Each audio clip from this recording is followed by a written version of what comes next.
we meet the Count named Wilhelm, who was actually the main culprit behind Ivel being attacked back at the beginning of the story. He laments that his plan has gone wrong, and he holds his chin in shame because he is now a failure. Wilhelm is seated on a couch and he ponders what might have helped Ivel survive the perfect betrayal. The evil Count even takes us through a detailed explanation of his plan. He had waited for Windsor to leave the blonde prince alone, and then he acted on the report stating the other knights protecting Ivel were defeated. Essentially, this meant that the blonde prince would not make it out alive, as he was also injured quite badly while making his escape.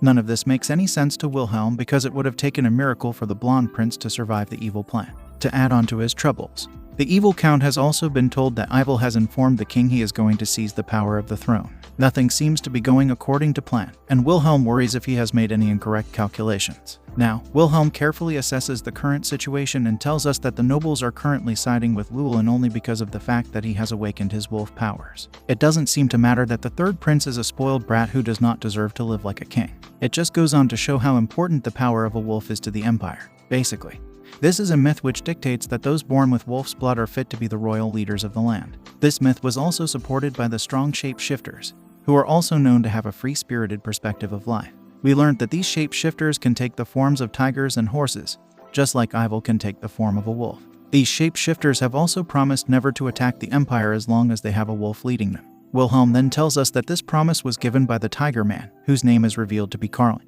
We see how powerful the Tiger Man is, as a flashback shows him attacking an overpowered stone demon. Carlin also happens to be one of the 5 Platinum Shield soldiers, which means his words hold a lot of weight amongst the common folk. This is exactly why people like Wilhelm have no choice but to support Llewellyn despite all his flaws. The nobles are of the opinion that they can help Llewellyn become a fit leader, and they are counting on their efforts so that the empire can be ruled by a worthy king and uphold its legacy. However, that doesn't seem to be the case as Wilhelm has been pushed away by Llewellyn due to his failure to finish off Ivel. The evil Count reveals his soft side and worries that he might get assassinated anytime in the comfort of his own home.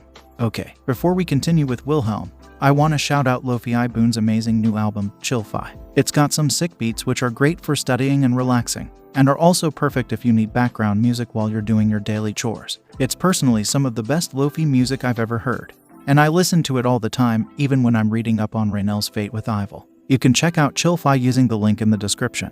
Thank me later. Okay, now, back to the story.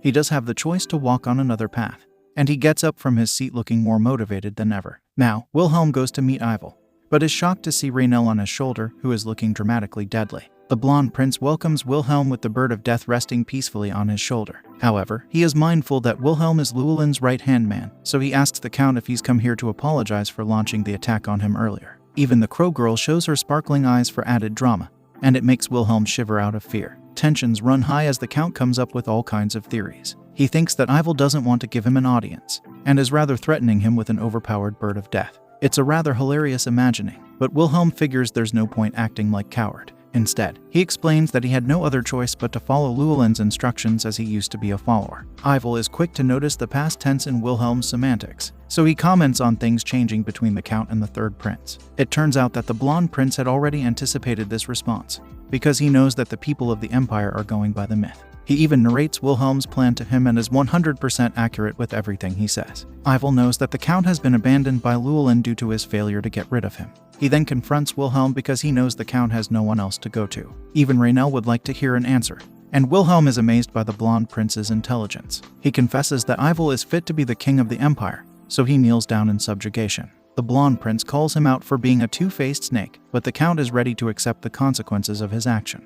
Wilhelm leaves his fate in Ivel's hands, but the blonde prince knows how useful the Count can be when needed. However, it is difficult to keep someone by your side if they change sides more often than they change their clothes. The blonde prince tells Wilhelm that he will always be questioned, and his loyalty will frequently be tested.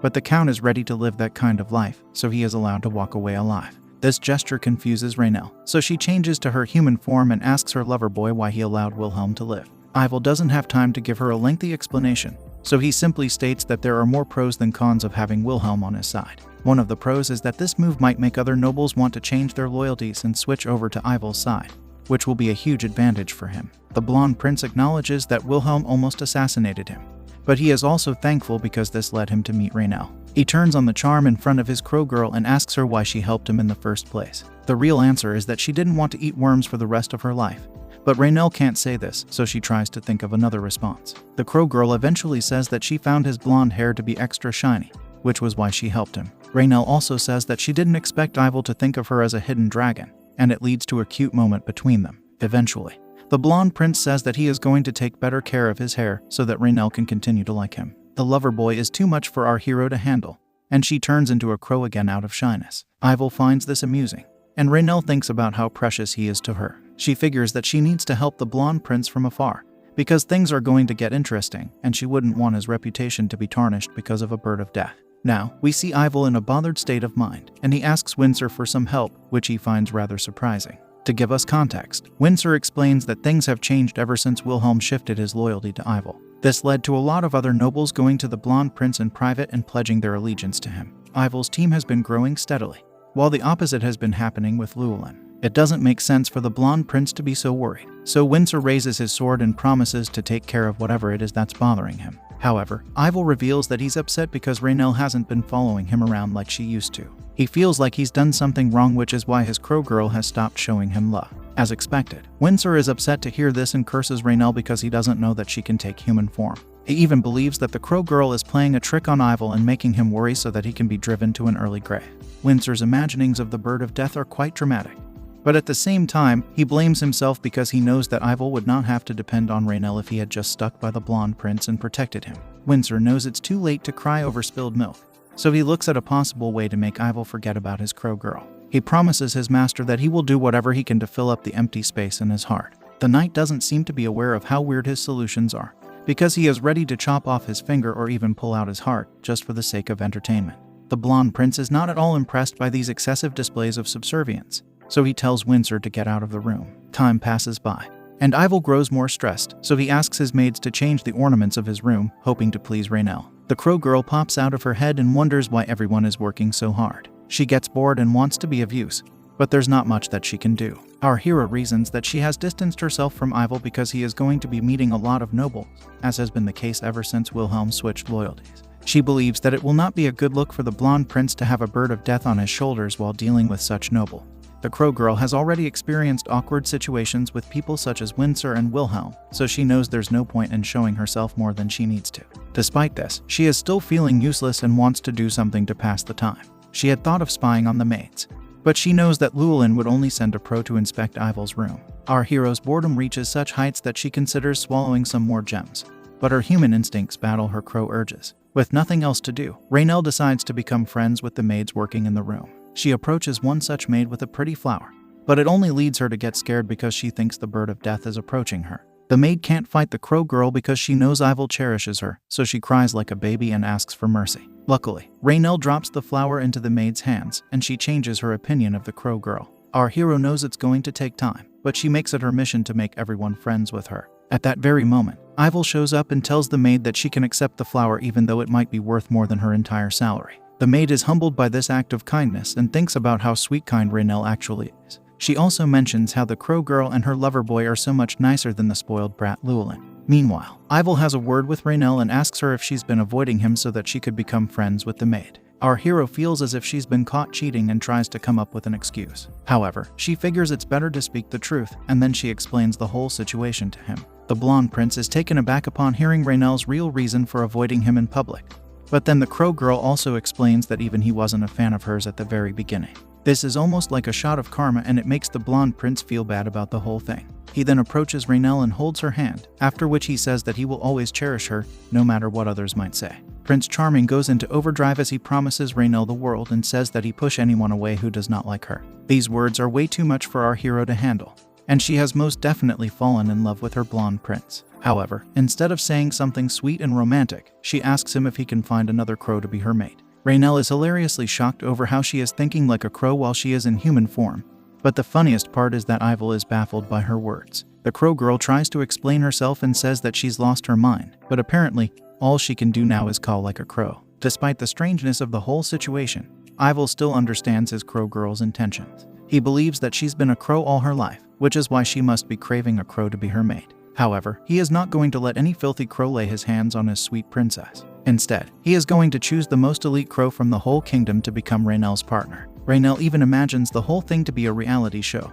like Crowdjuicers or Crow Idol. But then, Ival declares that he cannot allow something like this to happen either, because he thinks that Raynell is the most special person in the whole world. In a final attempt to keep his crow girl to himself, Ival turns on his playboy charm and playfully touches her chin. He says that as long as Raynell can become a human, he will be more than happy to turn into her mate and carry out his mating obligations. Our hero's cheeks go red and the wild beast inside her awakens, as can be seen by the hilarious images of crows going wild in her head. The pressure is too much for Raynell to take, but she doesn't want to say anything stupid that will change Ival's mind.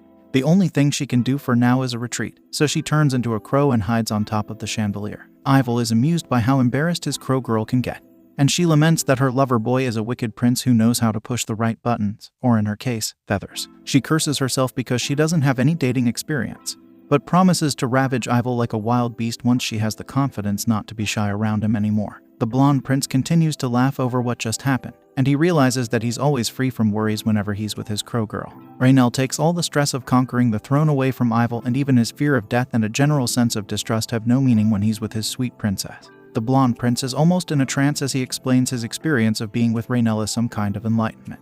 After this lengthy imagining, the blonde prince promises that he is going to tell Raynell something important, but this will have to wait till he takes care of the current political situation in the kingdom. Moving forward, we see Raynell in her crow form as she has followed Ival to his office. She tries to fool us by saying the only reason she's here is that her lover boy needs her company, and not because she's feeling bored and lonely. Of course, we all know what the truth really is, but our hero changes the topic and takes a look around Ival's office. She notices that some new adornments have been added to make it look fancier, and she even offers us to play a game of Spot the Difference. This feels a bit suspicious to the crow girl, because decorating a room on a regular basis might be normal, but she's never heard of something like this being done in an office. Raynell wonders if there is a ploy to attack Ival when he least expects it, like poison wine or something similar. However, in order for her to ask this question, she has to become a human, with Windsor guarding the outside of the office. This might be tricky, but the crow girl transforms and asks Ival if he had ordered for the new pieces to be kept in his office. The blonde prince has no idea about this, so Raynell expresses her suspicions. Ival acts on her suggestions quickly, because he had never ordered for such items to be added. Ival calls upon Windsor and tells him to fetch Namuel as soon as possible. The magician arrives and uses his magic on a vase, only to reveal that there is a video recording device hidden inside it. This device is unable to record sounds, but it is still extremely risky, and it doesn't take a genius to figure out who must have done this. Ival is on the same line as Namuel, but the magician reveals that there is one more problem. Apparently, this video recording device is under recognition prevention spell as well as a disappearing spell. This implies that the magic used on the device was too powerful even for a knight like Windsor to detect. Namuel reasons that this can only be the work of an archmage who is even more powerful than himself. After a hectic search, a total of 5 video recording devices are found in Ival's office. This is shocking for Raynell, because even she did not expect to see so many devices. Of course, this is nothing too extreme, because people like Ival find themselves in such situations all the time. The crow girl even comments that she's starting to feel what it's like to be in the middle of a political struggle for power, and it isn't a pretty sight. Now, Namuel states that there are no such devices in any of the ordinary items, but he is still going to remove them as a safe measure. The blonde prince realizes that things are only going to get more difficult if he reveals these items were found. Luckily, Namuel reassures him that the devices cannot record more than a day's worth of content, so the culprits will not know that their plans have been foiled. While the magician and the blonde prince think of a possible counter-strategy, Windsor simply stands there looking clueless and curses himself for not catching on to the recording devices. He states that he had entered the office so many times, but was still unable to detect any of the spy devices. Of course, since Windsor is a total simp for his prince,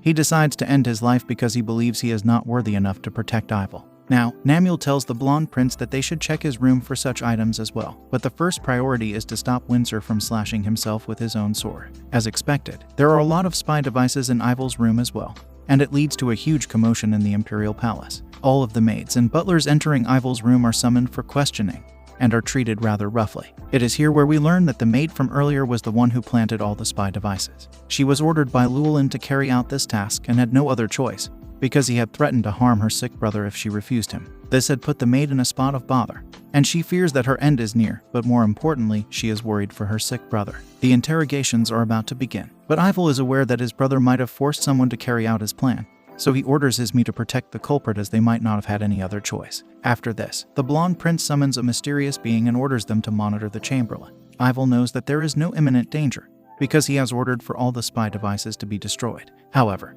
The more important issue at hand is that an archmage has sided with the third prince and he doesn't know who it might be. Usually, magicians don't involve themselves with political matters.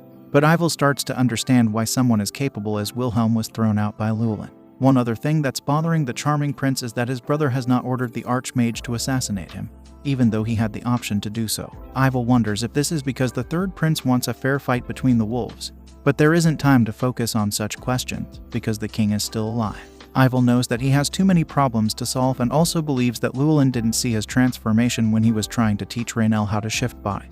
The blonde prince is certain that his brother would have done something if this was the case, and reasons that the spy devices might not have been recording him when this happened. However, the real cause for concern is Raynell, because she has transformed into her human form too many times in Ivel's room, which means that Llewellyn surely knows her dirty secret. The blonde prince calls out to his crow girl who has hidden on top of a cupboard. He reassures her that everything is fine because Windsor and his men are guarding the room now, but our hero doesn't say anything to him. Ivel feels that she just needs some time to calm down, but the truth is that Raynell cannot turn into her human form. It's almost as if she is under a spell, and she isn't able to tell her lover boy that she is fine. This is strange because our hero was fine just a few moments ago. However, she feels that her fear might be triggering her crow instincts to prevent her from transforming. Now, we see Raynell in her human form arguing with her crow form, who is refusing to let her out because it's too dangerous. Our hero argues that she will be safe around Ivel, but the crow asks her to remember the different ways in which the game could end back when she used to play it. None of the endings had a bird named Raynell in them, so the crow tells our hero that she should not trust anyone in this world. Now, Ivel gets upset because his crow girl isn't talking to him or even eating her food. He remembers that animals that are scared don't like to eat in front of others, so he goes out of the room and asks Raynell to scream if anything happens. Now, the crow girl flies down to have a meal, but she is not alone because Llewellyn's archmage also enters the room. He has been curled up in the room all this time, and is glad that he is finally alone with Raynell. However, he is confused as to why Llewellyn would want the crow girl because she has very low mana. Anyway, these things are not for him to ponder upon, so he decides to make things interesting, and he kidnaps our hero, leaving behind the locket that her lover boy had gifted her. What's going to happen to Raynell now? Like, share, and subscribe to find out in the next video. See you soon.